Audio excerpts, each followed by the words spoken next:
The crowd inside Jefferson High School's packed gymnasium buzzed with excitement as proud families filled the bleachers, fanning themselves with printed programs, their eyes scanning the stage where rows of black-capped seniors waited anxiously to hear their names called, the echoes of past graduation speeches bouncing off championship banners and polished hardwood floors. But amid the joyful chaos, one figure sat quietly and still, exuding a silent intensity that didn't go unnoticed. Master Gunnery Sergeant David R. Brooks, a retired Marine with 34 years of decorated service, sat ramrod straight in his pressed dress blues, the polished brass on his chest glinting under the gym's fluorescent lights, his medals heavy not just in weight, but in meaning. A Purple Heart, a Navy Cross, and 3 bronze stars among them. His deep-set eyes didn't blink as they scanned the stage. He wasn't here to be noticed or honored. He was here for one thing only: to watch his son Jamal Brooks become the first in their family to graduate high school with honors. Yet even before the ceremony began, David had noticed the suspicious glances from 2 security guards by the east entrance, young men in polo shirts labeled security, who whispered each other every few minutes while staring his way, their brows furrowed like they were struggling to solve a math problem. David was used to this, though, used to the second-guessing looks, the cold stares that questioned how a black man in uniform could sit alone in the front row without authorization. He'd been questioned like this at restaurants, banks, even hospitals, but never at his own son's graduation. He adjusted his white cap slowly, the same one he wore in Afghanistan during his final deployment, and folded his gloved hands in his lap, ignoring the 2 guards approaching him now with determined, nervous strides. "Sir," one of them began curtly, his tone more command than question, "we're going to need you to step outside. This area is reserved for family only." David didn't even flinch. He looked up calmly, his voice firm but respectful. "I am family. My son is graduating today." The other guard stepped forward, checking a clipboard. "You're not on the list. We can escort you to general seating if you want, but you can't stay here." Murmurs began to spread through the crowd as heads turned. A woman sitting 2 rows back whispered, "Is that a real Marine?" while a teenage boy beside her pulled out his phone to start filming. David reached slowly into his inner coat pocket and produced an envelope with Jefferson High's letterhead. "This is my invitation, signed by the principal herself," he said, handing it to them without anger, just weary patience. But they barely looked at it. "It doesn't matter. You're not listed as an approved guest for this section," the first guard repeated, reaching for David's arm. "Sir, please." There was a shift in the air, an invisible line being crossed. David's face tightened just slightly, not in anger but in deep, cutting disappointment.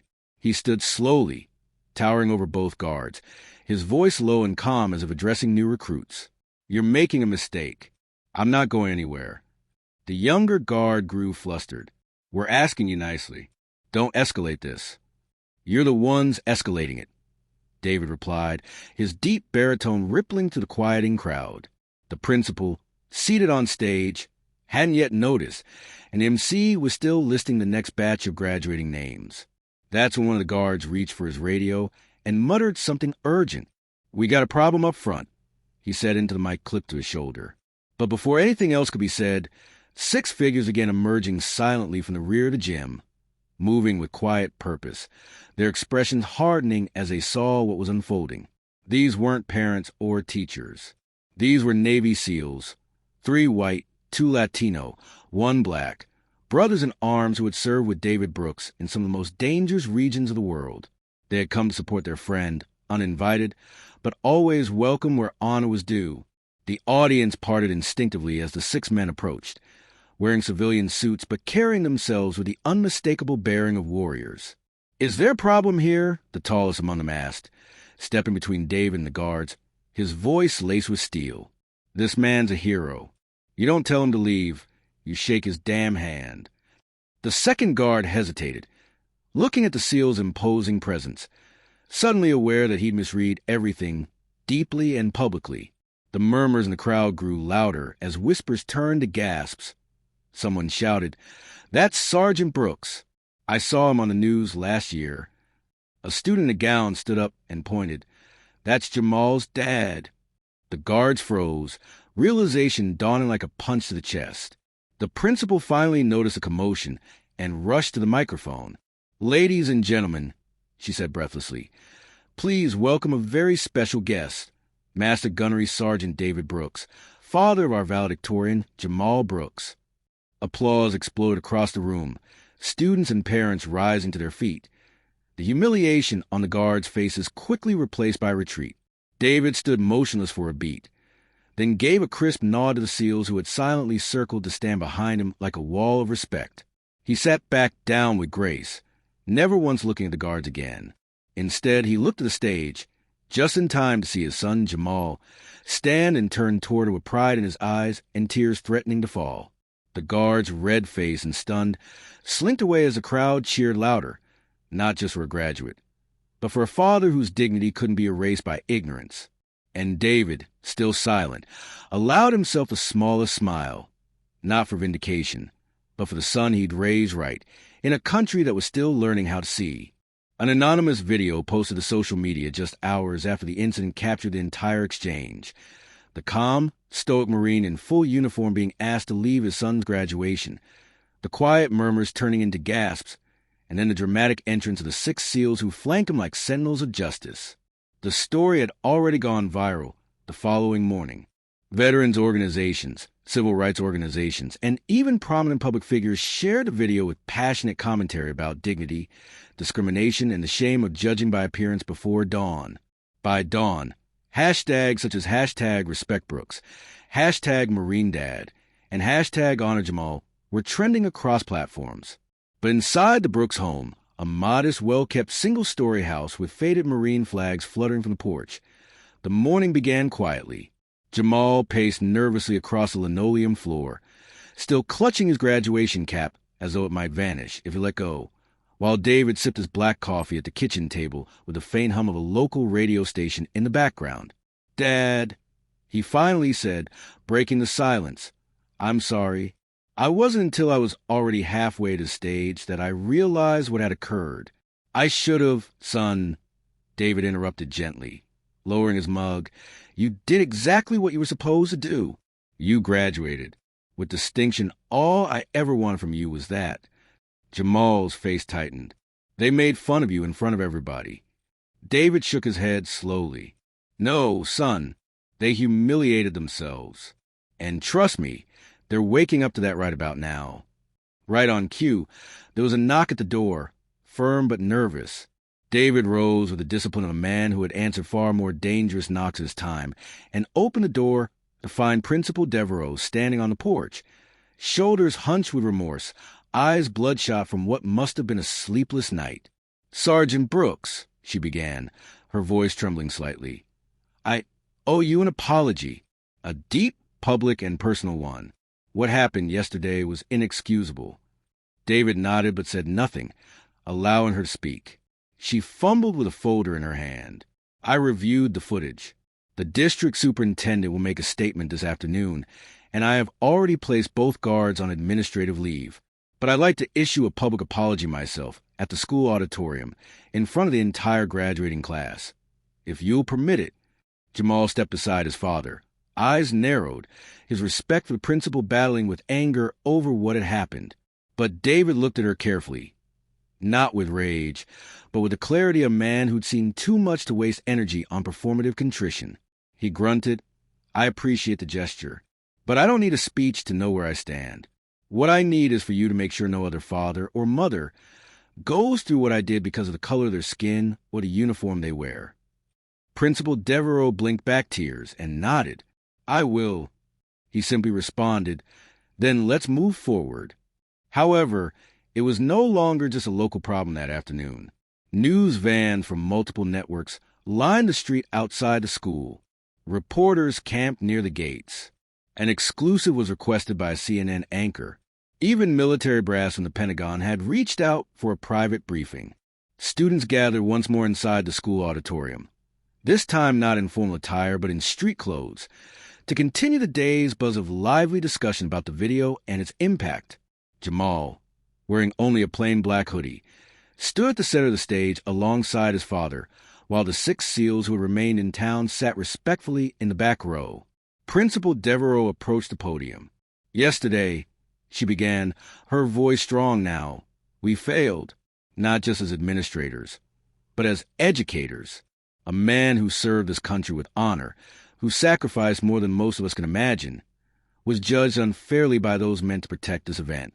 That failure will not be hidden from view. She turned to David. On behalf of this institution, I apologize to you and your family, and I vow to implement mandatory bias training for all security staff and faculty starting immediately. A standing ovation erupted, but David didn't raise his hand or smile. Instead, he stepped to the microphone and cleared his throat. I didn't come here to be a symbol, he said in a slow, deep voice that commanded the room. I came to watch my son graduate. That's it. But sometimes what we don't plan becomes more important than what we do. He saw the students and the group of potential leaders from the outside. This uniform doesn't make me better than anyone, but it does mean something. It indicates that I have bled for each of you, that I stood in harm's way so you could walk across this stage safely. So I expect to be treated like any other parent, with respect, not special treatment, just fairness. Jamal, beside him, reached out and gripped his father's shoulder. The room remained hushed as David looked back at his son. This boy was raised to be taller than I am, to speak when it matters. And yesterday, I saw that in him, even when I wasn't looking. One of the SEALs stood suddenly, clapping slowly. Next, another. Soon the entire auditorium echoed with applause, not for a mistake rectified, but for a truth revealed. After the assembly, a representative from the Department of Defense approached David quietly. We'd like to speak with you off record, he said. There's interest at the highest levels in how you were treated. But David shook his head. This wasn't about me. It was about all the people this happens to who don't wear medals or uniforms. You want to do something? Start there.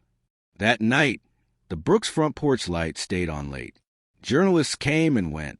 Former Marines called from across the country. A simple message from a former Fallujah squad mate read, always watching your six. Proud of you, brother. David sat alone under the porch light, watching moss flit toward the glow, lost in thought. The conflict was never won. But maybe, just maybe, yesterday proved that truth could still cut through ignorance, and that even in the face of disrespect, a Marine's quiet dignity could silence an entire nation. The quiet town of Willow Creek had become a symbol in the national debate about respect, recognition, and race by the third day after the incident. Satellite trucks still blocked curbs outside the school. Social media hadn't slowed down. Instead, it surged as national veterans organizations began demanding not just apologies, but institutional reform. How many times must a hero be disrespected before we call it what it is? Asked a retired Air Force general in a viral video. But while the internet burned with hashtags, inside the Brooks household, the mood was more personal. Jamal sat on the edge of his bed, scrolling through the flood of messages. Hated some people. The majority thanked me.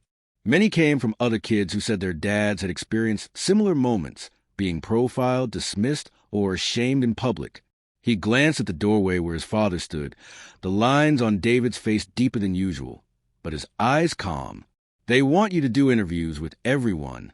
Jamal said, Good Morning America, MSNBC, even that late-night show with the comedian who always makes political jokes. David chuckled lightly. They'll get over it soon. Another scandal will come along. It always does. Jamal frowned.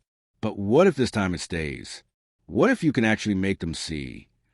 David looked at his son, then sat beside him, the mattress creaking under the weight of a man who had carried too many battles silently. Son, I fought wars overseas. Lost men I still see in my dreams. And when I came home, I fought again just quieter. For jobs, for dignity, and for space in the grocery store line, without having to worry about someone else's purse. I'm tired, but I'll do it if it helps you. That's the only reason I'd step back into the fire. Before Jamal could answer, the house phone rang, a landline rarely used. David answered. The other person's voice was clear, professional, and direct. This is Rear Admiral Isaac Monroe from the Pentagon Office of Civil Military Affairs, Sergeant Brooks.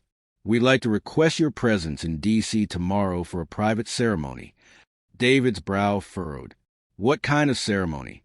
The voice hesitated. One you've long deserved, sir. The next morning, David stood at the small airport with Jamal and a pair of his old Marine buddies who had driven across state lines to stand beside him. On the runway, a sleek black military aircraft awaited. As they boarded, a sharp-eyed woman in a Navy commander's uniform handed David a sealed envelope. "You'll want to read this on the flight," she said, her tone reverent. Inside, a letter from the Secretary of Defense himself acknowledged the grave disrespect shown to a decorated war veteran during a sacred family moment and invited David to receive a post-service commendation that had, until now, been quietly recommended but buried for bureaucratic reasons.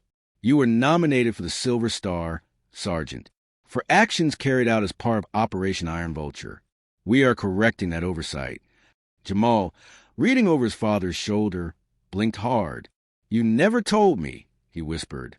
"Didn't need to," David replied softly. "That medal wouldn't bring back the 3 men who didn't come home. That's who it was really for." The private D.C. ceremony took place in the Pentagon's Hall of Heroes. No press, no politics, just a room full of uniformed men and women who understood what sacrifice smelled like, what fear tasted like, and what silence after an explosion sounded like. Rear Admiral Monroe stood beside a podium, speaking not like a bureaucrat, but like a soldier. Sergeant Brooks did what few could. He carried out a rescue mission under enemy fire, dragging 2 wounded Marines across a ravine while under mortar shelling. He refused evacuation until the last man was accounted for. We failed him then, and we nearly failed him again last week. Today, we make that right. As Monroe pinned the Silver Star to David's chest, the room stood still. Jamal, dressed in a dark suit, wept quietly beside the SEALs who had flown in from Willow Creek just to be there. One of them, Mendez, clapped a hand on Jamal's shoulder and whispered, "Your dad's a lion. Don't ever forget that." After the ceremony, David remained behind for a few quiet minutes in the hall, staring at the names etched in marble, men he once laughed with in bunkers or watched disappear into smoke. He didn't feel vindicated. He didn't feel like a winner. He felt weight, and the strange guilt of a survivor finally being thanked too late. On the flight home, he sat in silence until Jamal nudged him. "Can I ask something?" David replied, "Yes." "Why didn't you fight back when those guards disrespected you?" David looked out the window. "Because I've fought enough. Because fighting doesn't always mean fists or yelling. Standing still until others can see their own reflection in your silence is sometimes necessary." That night, they returned home to a quiet neighborhood once again. The press had moved on, but taped to the front door was a handwritten note from a young boy across the street. "Mr. Brooks, I told my dad what you did. He said you're a real hero. Can you come to school and tell us about the Marines?" David chuckled, folding the note carefully. "Looks like I've still got work to do." And though medals glittered in a box, it was that crayon-written message that stayed with him the longest, because in the eyes of the next generation, the legacy wasn't built on rank, but on how a man carried his scars, his silence, and his unshakable honor. The first day that Jamal went back to Willow Creek High, the hallways felt tighter and more charged. It was as if the shame had been absorbed by the walls and the nation's gaze had echoed through them. Students parted as he walked toward his locker, not with mockery or pity, but with a stunned reverence reserved for someone who had just stepped out of a war zone. Whispers trailed behind him, not malicious like before, but curious, admiring. Some of the kids gave respectful nods. Others looked away, ashamed they hadn't stood up. A few tried to say something, but couldn't find the words. By lunchtime, Principal Hargrove's voice boomed over the intercom. "All students and faculty, please report to the auditorium immediately. This is not optional." As hundreds of confused teens filed into the large hall, the tension was electric. David Brooks, dressed in his Marine dress blues and sporting the Silver Star gleaming on his chest, joined the principal, several members of the school board, and a long table on stage when the curtain opened. Jamal's hands were numb, and he was frozen against the wall near the exit. "What was going on?" Hargrove adjusted the mic, cleared his throat, and began. "Before we speak, I'd like to show you something." The lights dimmed. A projector screen lit up behind them. A video played, news clips of the incident at graduation, the SEALs arriving, the Pentagon ceremony. Then it changed. Footage appeared of David in combat years ago, grainy helmet cam images, declassified just hours earlier. He was seen running under fire, dragging 2 wounded Marines, yelling for cover, and protecting another man with his own body as he shielded another.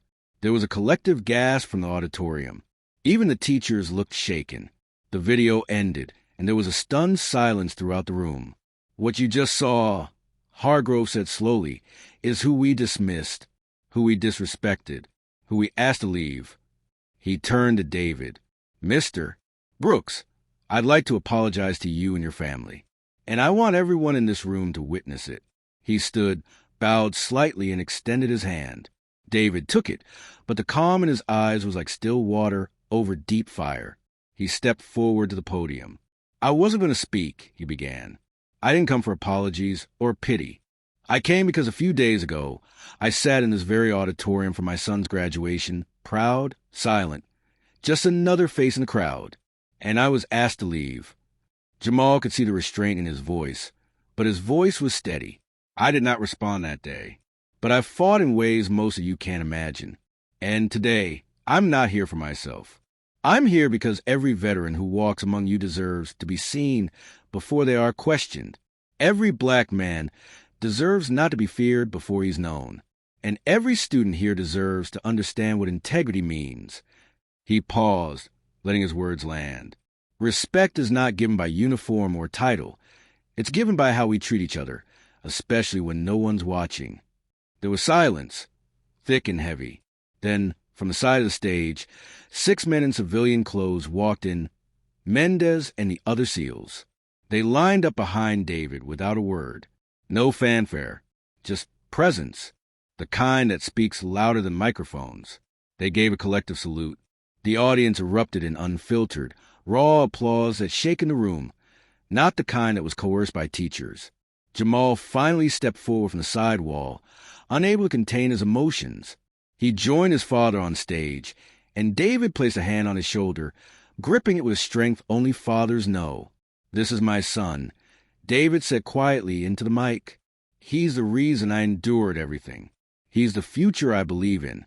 If you really want to honor me, start by standing up for kids like him every time they're laughed at, pushed aside, or told they don't belong." Tears streamed down more faces than anyone expected. Even teachers wiped their eyes. When the assembly ended, nobody rushed out.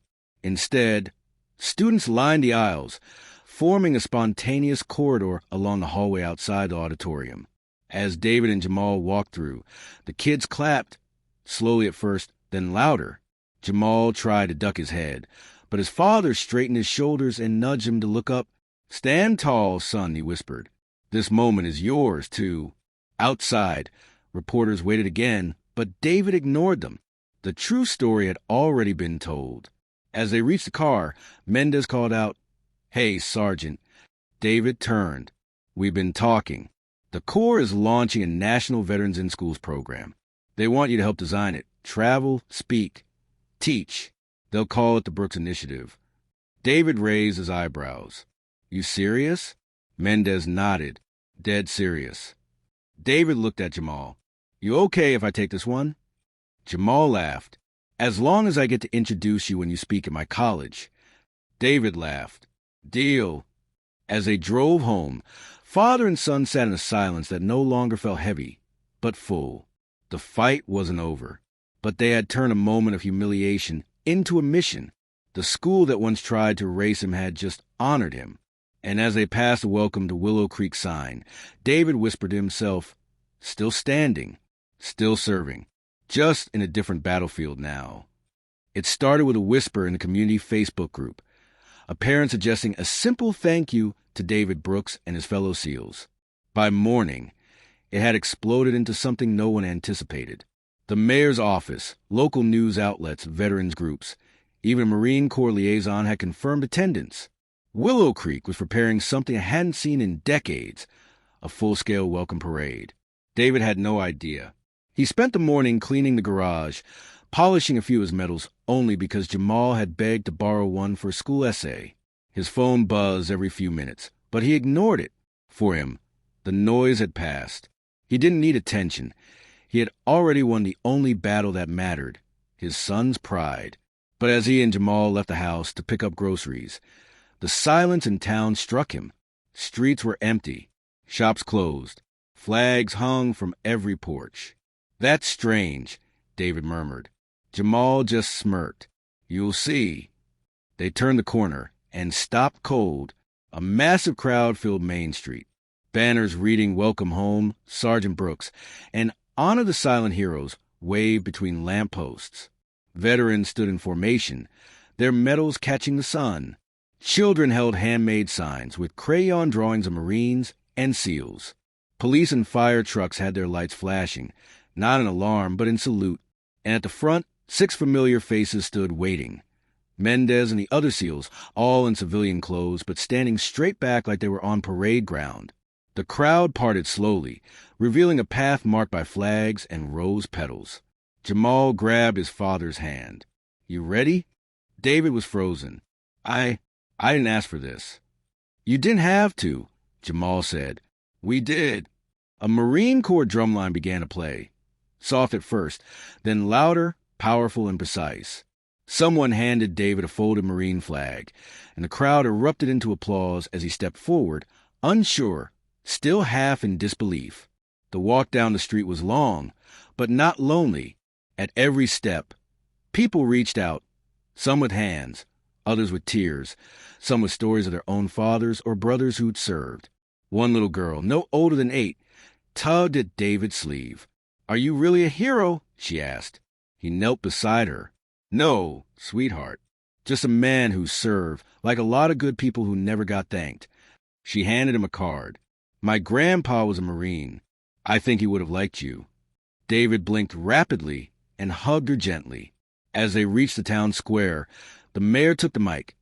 "Today we honor not just Sergeant David Brooks, but every silent warrior who came home and stayed silent because they thought no one cared.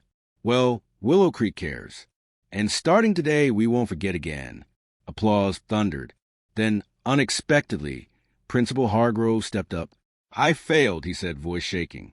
"I failed to protect the dignity of a man who gave his life to protect ours. I failed his son, but I vow never to let it happen again. In David's honor, we're creating the Brooks Scholarship for children of veterans and for any student who rises above prejudice." Gasps rippled through the crowd. Jamal's jaw dropped. David turned to him. "You knew?"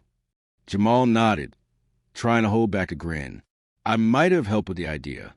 Suddenly, from the back of the crowd, a chant rose. "One of us! One of us!" It spread like wildfire. "Sergeant Brooks! Sergeant Brooks!" Even the SEALs joined in, raising their fists. Mendez stepped beside him, whispering, "You've done what many of us couldn't. You changed a town. That's no small thing." David looked around at the diversity of faces, the unity of voices, the shifting of community soul, and felt something crack open inside him. Not pain, not anger, but release. As the sun dipped lower, casting long golden beams through the trees, the town square lit up with unity. Music played. People danced. Veterans told stories. And in the center, a father and son simply stood, hand in hand, watched and finally seen. Later that evening, as David tucked a folder of letters and drawings into a keepsake box, Jamal entered his study. "Dad." "Yeah, I'm thinking of joining the Marines. One day." David looked up slowly. "Because of me? Partly. But mostly because I saw what courage looks like. And it's not just about fighting. It's about standing your ground when people push you down." David smiled, slow and full. "Then I'll be proud, whatever path you choose." Outside, fireworks burst across the sky, red, white, and gold. Inside, the Brooks house was quiet, warm, and filled with something unshakable. Honor, healing, and the echo of one day that changed everything.